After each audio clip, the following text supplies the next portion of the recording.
You're alive.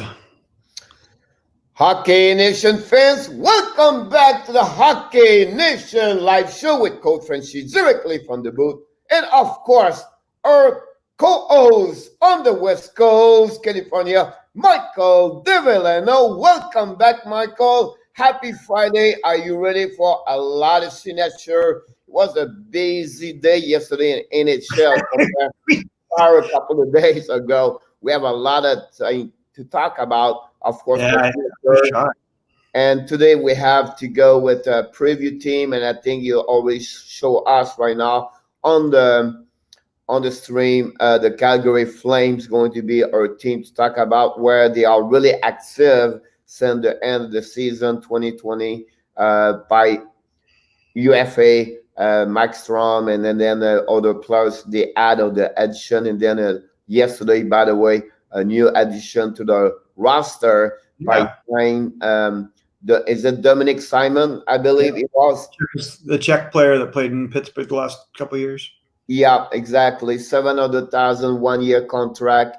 Dominic has always been four line, never go through the expectation, I believe, from the Pens, and then of course they have to go move on that one. He was hurt, if I remember, last season at some point. He'd have some kind of injuries, miss a couple of games, play only 64 games, 7 goals, never been over 10 goals during his career, 22 points this year, 28 the year prior, and 71 game. His best season was honestly in 17-18 with 12 points and 33 games. That most gave him about, almost 28 points average. Played a little bit more last year. TOI was about 14 minutes per game. But again, I don't think so. He never reached maybe the way that Pittsburgh was expected. He's already 28 years old. 26 years old is they're talking about he got an injury in April last year and the end of the season in February, and he got an other one to the shoulder surgery in April. So that would make him to be ready for the upcoming season for sure. So that's what happening with him. I don't know if you have any other, put on him, honestly. No, I'm not sure what to expect there. I mean, I do expect him to be bottom 6, but maybe, he had pretty good points for a fourth line guy. Like maybe he can flex up and surprise us. Like they've got room there. I do think Mangiapane, they're thinking is their second line winger along with Tkachuk. And I don't dispute that. He's a pretty skilled guy, but I think there's still an opportunity there. I don't know if this is the guy to do it though, Simon, but we'll find out maybe. I'll just remind you is he was a 137 overall pick in the round 5th on 2015. Like you said, he's from Prague, so he's a Czech player, right? He's really. I think he's not.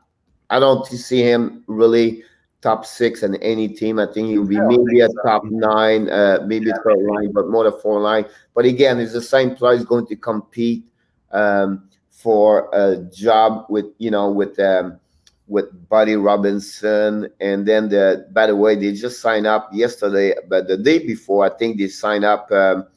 They signed someone also to add to that team. I cannot remember. From Calgary? Yeah. I said they will find out, they will join Kim Nordstrom.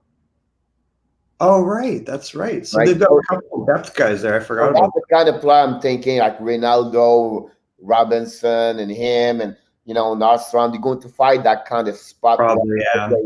I think Calgary is doing well right now. It's they add depth on their chart. Like, they have that kind of player, like a low salary, but they can become maybe a solid third line.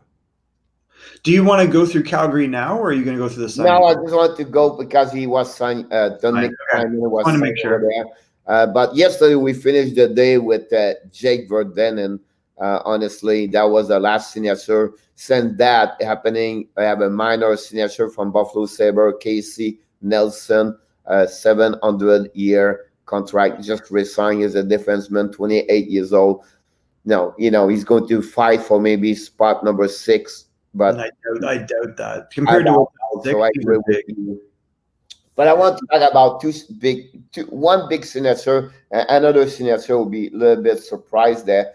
But the first one's the big, honestly, from the Dallas Star. We love this kid, and I was surprised, like, you know what I mean, and the patience of everybody right now because the salary, everything happened. But Denis Koreanov signed a $5.1 million 2 years contract at 2.55, exactly what Jake Verton. I was going to say, so it's earlier. Something going on there, right? Like the comparables must be each other.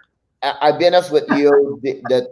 Also the manager, GM, and NHL follow up a framework about salary. Totally. 2 years, 2.5, 3.5, and go until 5. You know what I mean? And sometimes it's 6.5, but he's really respect that kind of. He can see what Vertonen got, and you're absolutely right.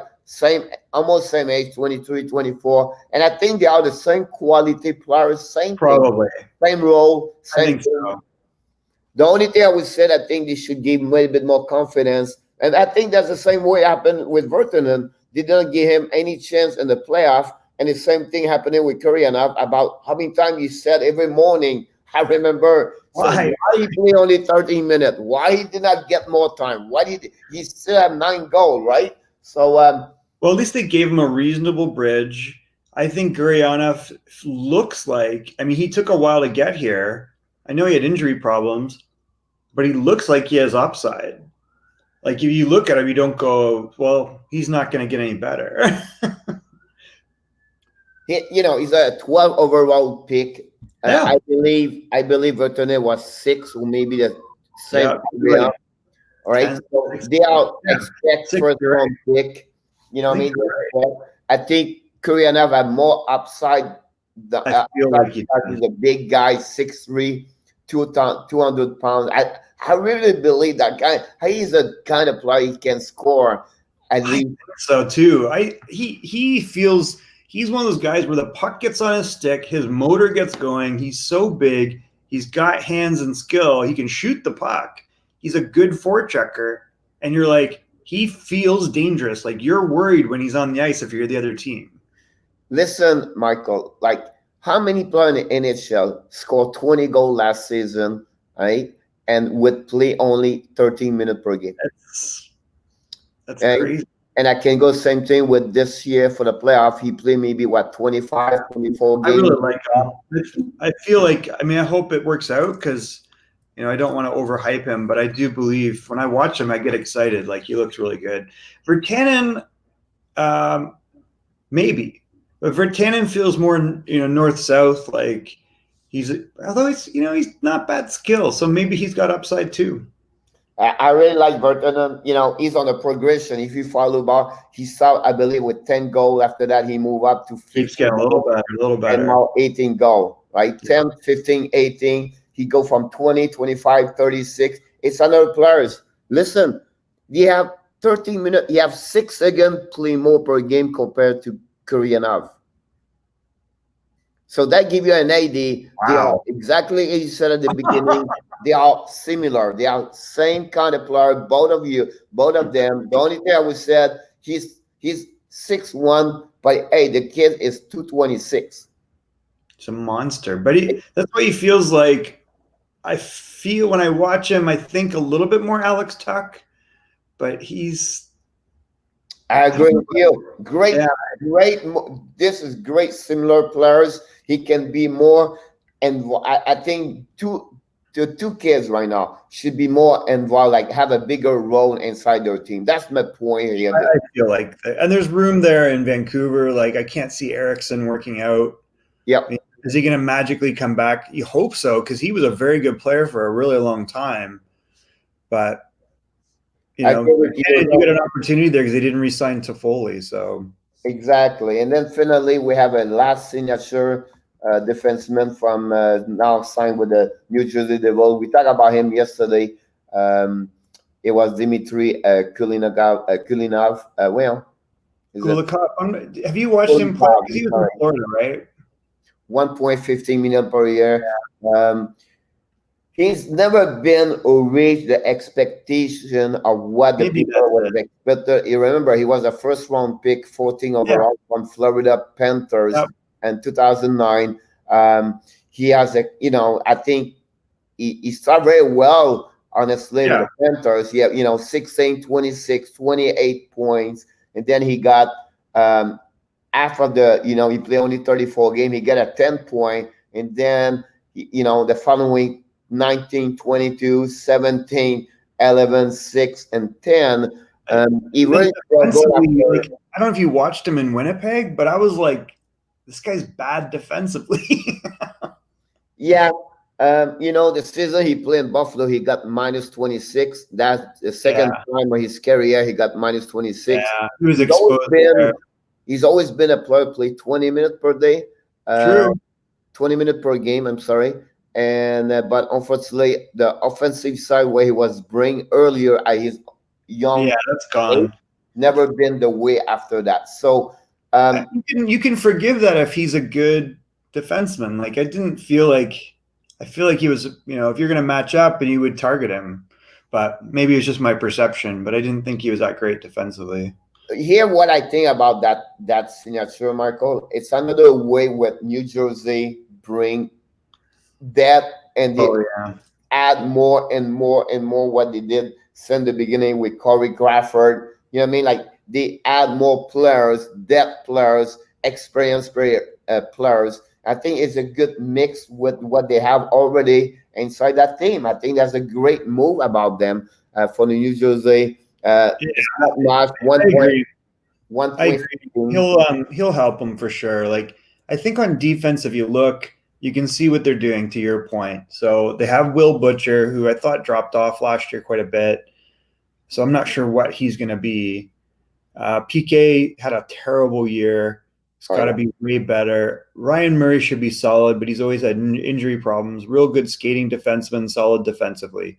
Severson, big shot, big guy, a little bit of a weird skater. He was on a trade bait for a couple of weeks. Yeah, he's good. I like him, but he's not perfect. He's like a little bit smaller than Parayko. He's kind of like not a great lateral skater, so it kind of catches him a little bit. But he can shoot the puck and he's good on the line. The guy that you want to look for there is Ty Smith, and Ty Smith has been, Team Canada, played in the WHL. He is a top end defenseman. Like I project him more as a number 2, but he could be a number 1 depending on your team, right? And they got Connor Carrick, so I think bringing Kulikov's a smart bet. Yeah, I agree with you about that one over there. We'll see what's happening. We have to move on quickly. We have a lot of stuff. This morning we have a 30-minute. Sorry. So let's move on with the big news. It's the news around the NHL, but the Winter Classic in January, and also the All-Star Weekend. It was in the Sunrise in Florida this year, was postponed by the NHL because of the situation of the COVID, but also about what is going happening with the schedule, everything like that. So it'll be very interesting about what is next and what happening there. And we have to follow up with a manager meeting happening today. Honestly, not in Boca Raton like usually it is in Florida, but they are going to be from online and Zoom, everything like that. So it'll be very interesting. We're going to hear a lot of stuff going on around the league. We're going to go back with some news from the NHL tomorrow and give you the best of the information. It's just a quick move about two quick news before 2 news going on. The Canucks thinking now to resign, and you talked about him yesterday. I'm absolutely agree with you, Michael. Josh Levo. They are thinking they have the Vancouver have 15 forward under contract for next season, but they are still trying to resign Josh Levo. So really interesting about that one over there. The Canucks still have the 24 hours buyout window this weekend. So we'll see what's happening with that one over there. But 24-hour bio weekend with Eriksson? I'm talking about Josh Levo. Like, sign the guy. He's good. Like, offensively, he produces really a lot of points from the third line. Like, and he's a big guy. Like, so what happening right now? They already have 15 forward, and because the 24 hours buyout window is this weekend, so maybe I'm going to have a couple of moves over there where about the contract of Louis Eriksson and everything like that. So that's my part. So I believe if they buy out Eriksson, expect Levo to sign with them. So it'll be something like that. The still not signed up yet the music contract between the other star and Rick Barnes. So we'll see what happening there. They expect they'll be close. They are very close to have an agreement. That one will be but the big news before we move on is Boston Bruins thinking now to move on without Zdeno Chara. Oh, so he's not going to play? So he's not. They are thinking maybe he's not going to be back with the Boston Bruins next season, and he'll retire, right? I don't know exactly what he wants to do, but they are thinking. They did not mention anything about they're preparing for life without him, so they don't know exactly what is next for Chara. But they are building right now without Chara around. So we'll see everything about this part. But it was two conference interview by Bruce Cassidy yesterday on the ESPN on Boston, and also it's NESN, and also the manager Don Sweeney. So we'll see what happening there.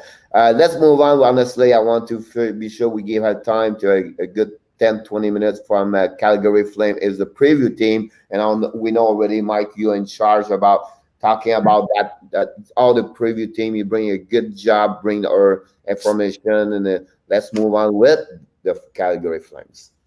Yeah, so they were pretty big winners, I think, in the free agency period, bringing in Jakob Markstrom. I don't think I saw that happening. I did question whether Vancouver would move on without him or not, but they got him for, was it 6 years times $6 million? Is that right? I think that was correct, and that solves a big hole on their team. So they definitely improved there. They move out Cam Talbot by not re-signing him.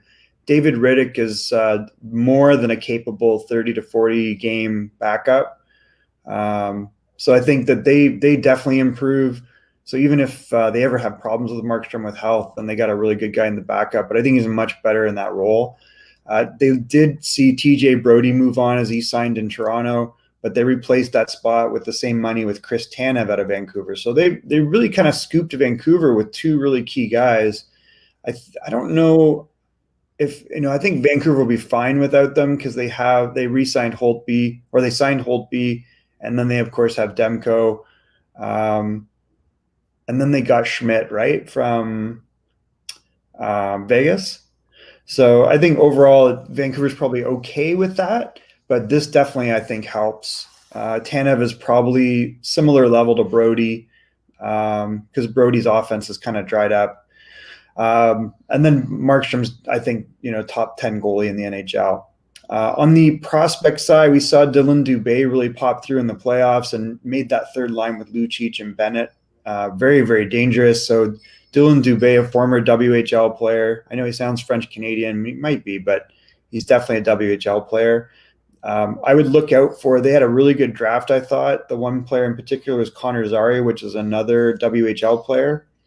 And then last year's first pick to me looks highly skilled, which is Pelletier out of the Quebec League. I skipped over this guy a little bit, which is Yuso Valamaki. And Valamaki's another WHL defenseman that was injured last year. And people may not know this name or this player. He's a Finnish defenseman that played in the Canadian Hockey League and the Western League. He is highly skilled. He has very good offense. He's 6'3", and he's very difficult to play against one-on-one. He's currently playing in the Finnish Elite League, and he's over a point a game. Last I checked, he had 2 goals and 6 assists in 7 games. So it'll be really interesting to see. Like, I was kind of projecting him as a 5-6 this year, but long-term, he's definitely a top 3. He may be higher than that. He could be a 2 or a 1 the way it's looking. I'm going to make a special mention to Dustin Wolf, which is our goalie with the Everett Silvertips. He was the 4th last draft pick in the NHL draft when he was drafted by Calgary, and he went back to the WHL last year and just proceeded to continue to rip up the WHL with a sub 2 goals against average and a 936 save percentage, which is similar to his 1.69 goals against average the year before and 41 wins and a 936 save percentage. So Dustin is not a traditional, 6'2", 6'4" goalie, but because he's more like 6 foot. So that was kind of the knock against him, but his numbers and his play, and he's Team USA's goalie, I believe, going forward. So it'll be interesting to see what happens there. I think Dustin's probably 4 or 5 years away, but they have a real good prospect there. You mentioned Nordstrom and the Simon signing, which are really depth signings. Nordstrom played with Boston last year and Simon with Pittsburgh, but I think those are really good bottom six. So if you look at the lineups, and I haven't included Simon in this, but I think you can see where he's going to fit. So the top line, you've got Gaudreau, Monahan, and Lindholm. Lindholm has really blossomed since coming over in the Carolina trade. He's now like a point-a-game player and like a 30-goal scorer. The second line with Tkachuk, Backlund, and they've re-signed Mangiapane as a restricted free agent. He's pretty skilled, and he was producing at a clip that would probably put him at a 20-goal season in a full year. So I think that's what they're targeting right now. And that third line was a really good playoff performance line for them, which was Sam Bennett really produced offensively in the playoffs, which he didn't do in the regular season. But Dylan Dube was the real story there that stirred that line. He's very fast, he's aggressive, and he's got some offense. And playing with those two guys really seemed to help Lucic, who we know is not a great skater, but is very tough. I don't think he'll ever score 20 goals again, or 30 for that matter. But, he could be kind of that 10, 12-goal guy and really be intimidating. And he can win faceoffs, shockingly. And you can see Derek Ryan is a very, very good fourth-line centerman. Like, he can flex up to the third line. Signing Nordstrom and now signing Simon, you can see that what they're doing by they're filling out that last slot on the fourth line. And then on D, they're very deep, and people may not realize this. They probably have one of the better defenses in the NHL. Mark Giordano, who has won a previous Norris Trophy, he's older, but his skills have not diminished, and his fitness is elite. Like, he is probably one of the fittest players in the NHL, which is saying a lot. Signing Chris Tanev, he can chew up minutes, and he's very good defensively. Noah Hannafin, since he came over from Carolina, I think has been a very good fit. Rasmus Anderson is an underrated right shot defenseman. He's a very, very good number 2, number 3 in my mind. I think he's best at the number 3, but he can flex up a little bit, and he can work on the power play a little bit. Hannafin can too, but we haven't seen a ton of offense from him.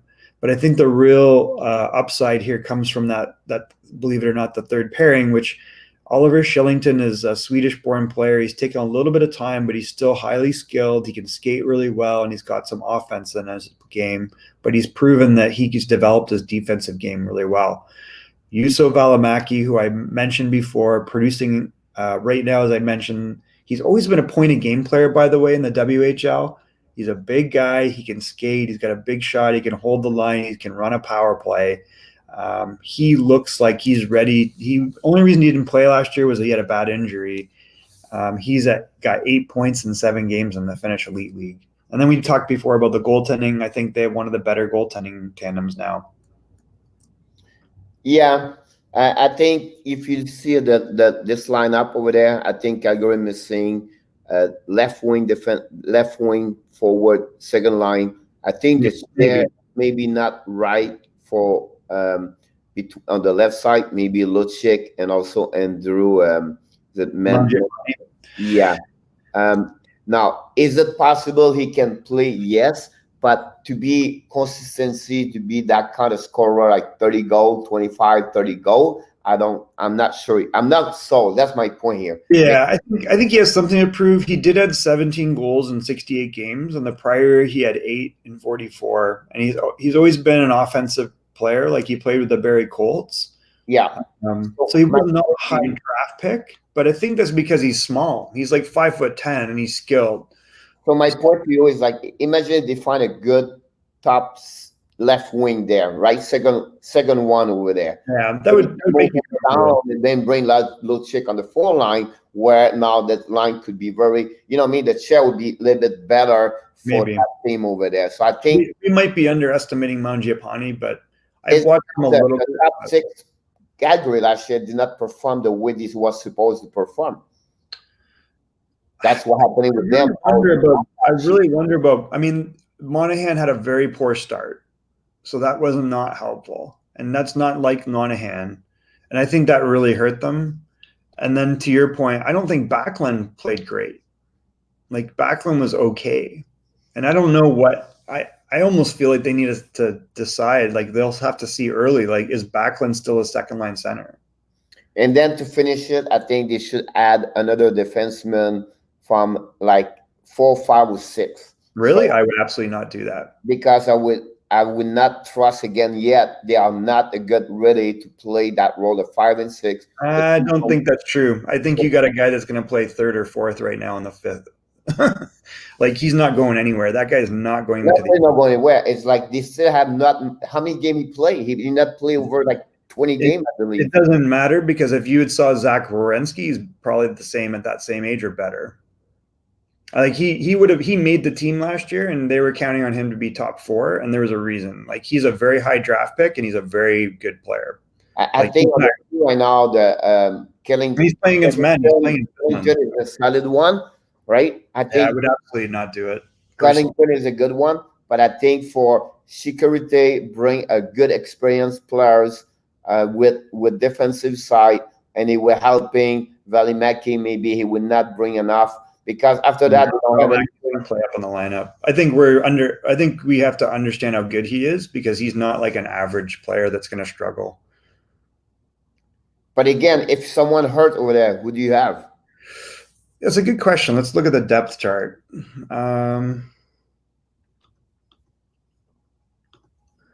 Yeah. So right now they don't have anyone in the main. So that's probably an issue. So it's probably a good point. The next one right now is Alex Petrovic, but Petrovic is UFA. Oh. You know what I mean? He's the only one really now he can play that role over there. Did they sign him?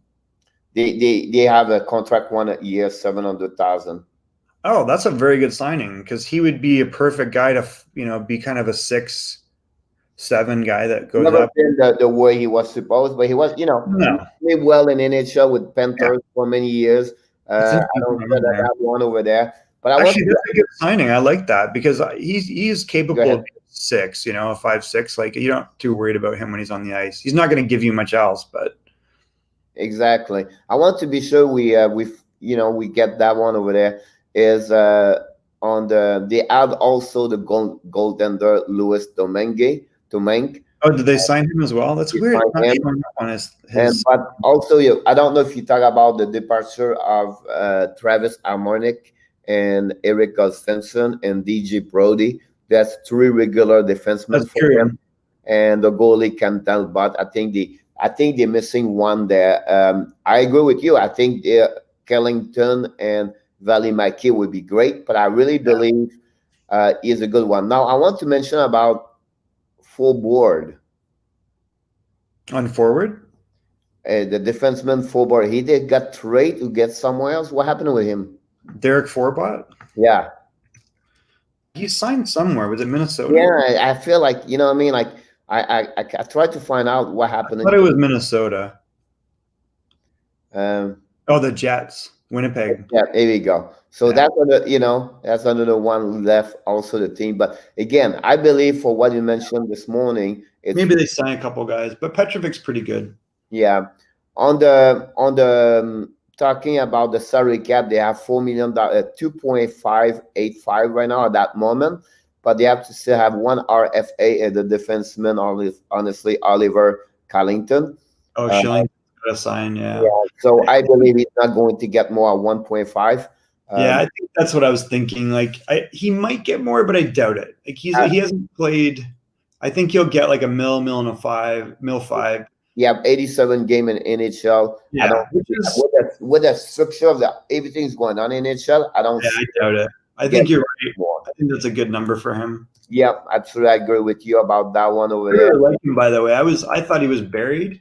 And I was kind of like, wow, it'd be great. This is the type of guy you target if you're Detroit, because Detroit had such depth problems. He's Swedish.